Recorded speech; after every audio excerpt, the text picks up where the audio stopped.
आज हम डिस्कस करने वाले हैं on the issue of Bangladesh has restricted import of yarn from India through land route.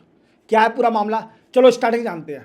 देखो, जैसे आप जानते हो कुछ महीने पहले बांग्लादेश में प्रोटेस्ट हुआ था on the issue of reservation, जिसके कारण वहाँ की prime minister Sheikh Hasina India आ गई थी। इवन वहाँ नई गवर्नमेंट बनी, इंटरिम गवर्नमेंट, जिसके एडवाइज़र बनाए मोहम्मद यूनिस को। और मोहम्मद यूनिस के बनते ही कई सारे बांग्लादेश में जो माइनॉरिटी रह रहे हैं उन पर अटैक हुआ।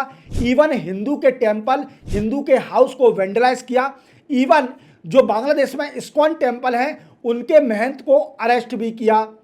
और मोहम्मद यूनिस चाइना गए और चाइना में एक डेरोगेटरी कमेंट दे के आए अगेंस्ट इंडिया, जिसमें बोला गया कि Bangladesh is a guardian of north east state of India.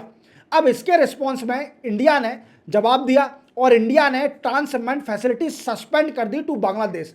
But India ने रीज़न ये नहीं दिया, इंडिया ने रीज़न दे दिया कि हमारे जो लोकल एक्सपोर्टर हैं उनकी प्राइस एनहांस हो रही थी और इवन कंजेशन हो रहा था पोर्ट पर और एयरपोर्ट पर। That's why India has suspended the transshipment facility to Bangladesh. इसी को देखते हुए बांग्लादेश ने भी एक बहुत बड़ा डिसीजन लिया, जिसमें बांग्लादेश ने रिस्ट्रिक्ट कर दिए import of yarn from India through land route.